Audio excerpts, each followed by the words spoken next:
Échange entre le président du Sénat ivoirien et le président du Parlement de la CEDEAO.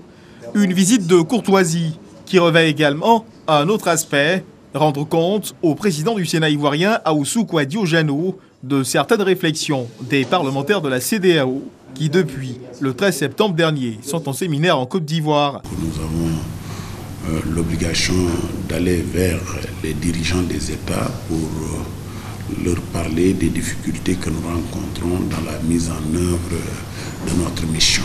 C'est le sens qu'il faut donner à cette visite que nous venons de faire ici au Sénat. Des échanges enrichissants pour les deux parties. Ils nous ont fait l'état des lieux, tout le travail qui a été fait, et bientôt le Sénat ivoirien, à travers ses sénateurs, va aller prendre sa place dans le Parlement de la CEDEAO afin d'apporter sa contribution pour construire ce bel édifice qu'est le Parlement de la CEDEAO.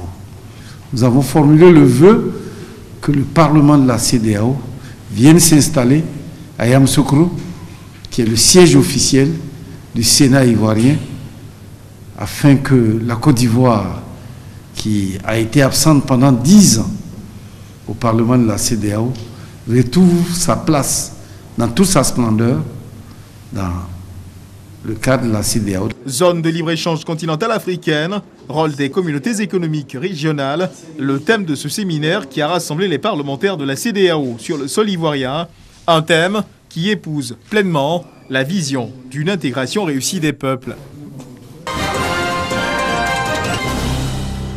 Le centre d'enfouissement technique en construction à Kosiwan, à une 50aine de kilomètres sur l'autoroute du Nord, bientôt livré. Je tiens à vous rassurer. L'état d'avancement des travaux est aujourd'hui très satisfaisant. Les opérateurs sont présents et le démarrage des prestations est prévu pour le début du mois de novembre 2018. Encore environ 45 jours de patience. Ce centre d'enfouissement technique fait partie des réformes engagées par le gouvernement pour la gestion moderne des déchets. La Côte d'Ivoire produit par an plus de 200 000 tonnes de déchets solides ménagers et assimilés.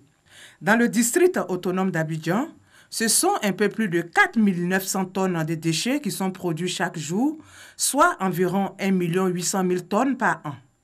Et seulement environ 70% de ces déchets sont collectés par jour, laissant les 30 autres % dans les rues. Pour réussir cette nouvelle politique de gestion des déchets, du matériel flambant neuf a été acquis. Pour ce faire, nous avons déjà réceptionné, le 26 avril 2018, dans l'enceinte du port autonome d'Abidjan, 155 camions flambant neufs de ramassage, ainsi que 450 coffres modernes. À ce jour, nous sommes à 350 camions et 650 coffres neufs. Selon la ministre de l'Assainissement et de la Salubrité, le coût de la gestion des déchets dans le district d'Abidjan passera désormais de 22 milliards de francs CFA avant les réformes à plus de 45 milliards après les réformes, soit une hausse de 104,55%. Abidjan retrouvera son lustre d'antan. Et la Côte d'Ivoire, grâce à chacune et à chacun, nous continuons de travailler et de réfléchir à des innovations. Toujours dans le cadre des réformes, le ministère de l'Assainissement et de la Salubrité prévoit la création d'une police chargée de lutter contre l'incivisme des populations. Ils ont contribué au rayonnement de l'hôtellerie en Côte d'Ivoire, ce qui leur a valu les félicitations et les encouragements des autorités présentes. Nous mesurons à travers toutes ces cérémonies, année après année, que vous êtes véritablement attachés à la célébration du travail et du mérite. La Côte d'Ivoire n'oublie pas ses valeureux travailleurs et travailleuses. C'est toute une vie consacrée au service d'une entreprise.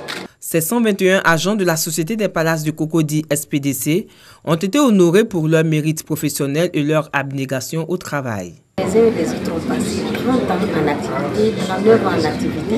Et j'étais très impressionnée de voir ces jeunes collaborateurs qui totalisent plus de 30 ans de service dans la maison. C'est une fierté. Le porte-parole des récipiendaires a traduit sa reconnaissance. Nous vous invitons donc à mettre le travail au centre de votre vie et de le respecter. Sachez par ailleurs que chaque métier que vous exercez demande beaucoup d'humilité, car nul ne peut servir s'il n'est un. De 2012 à 2018, c'est au total 260 millions de francs CFA qui ont été distribués à 341 travailleurs, soit 48 femmes et 293 hommes.